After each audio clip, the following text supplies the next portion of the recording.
This is very personal, and it sounds almost stupid to recount, but it's true.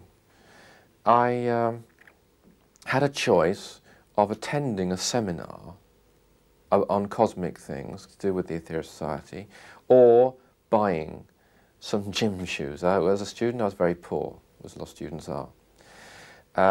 So I attended the seminar, and I couldn't play squash, which was my favourite sport. And a few days later, my friend came knocking on the door and said, "You've got to come with me, there's a UFO." So I jumped in the car, we drove off where we could get a good sight of it. It was seen by hundreds of people in Hull, reported in the press and so on the next day. It was a cigar-shaped craft, moving very, very slowly in the sky. And we walked out into a field which had dew on it. At night it was, but it was already wet. And that's an important point. We walked right across this field, and we watched this object moving across the sky until it was obscured from our view by an oak tree, large tree in the middle of a field. And we walked up to this tree, and sounds absurd, but underneath the tree, which was dry, whether it was dew or it had been raining earlier, I'm not sure, but underneath the tree where it was dry was a brand new pair of gym shoes. They weren't made on Mars. I mean, they were Slazenger or Dunlop or something. They weren't in a box. They were completely clean. They were completely dry. They were my size. And I took them. And to me, I think you can understand, that meant a lot, because I'd actually foregone gym shoes for cosmic things, and then I see a cosmic thing and there's some gym shoes. What you reject is laid at your feet, literally.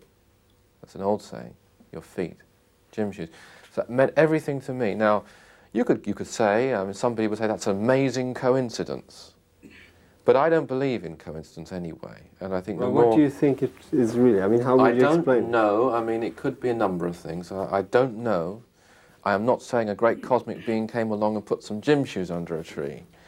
It could be one of those things where you're led in life through experience and you're given the proof that you need. Or it could be more than that. I'm open-minded. But all I do know is it wasn't a coincidence.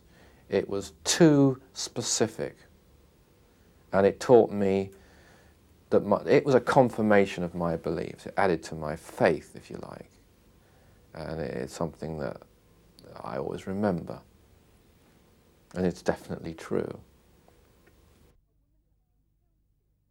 A woman has been killed here by what she herself called, she saw the state as a juggernaut. Now, she was killed by a juggernaut. She was killed by a West Midlands police horse box that came down that road as she was waiting to cross the road to post a letter, and she was killed by it, probably by the wing mirror, as she was off the road. And we have not had justice for that yet. That inquest returned a verdict of accidental death, and we have not had justice even on a killing of a woman who lived here.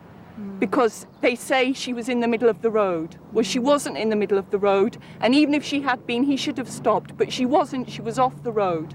So, you know, in terms of a woman who lived here being killed, you know, before our eyes being killed, we experienced this, and that's the worst thing that's ever happened here, and there hasn't been justice for that.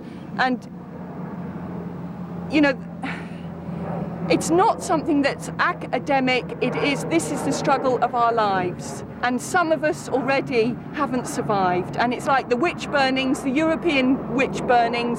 It's like Sooty, rape, the whole thing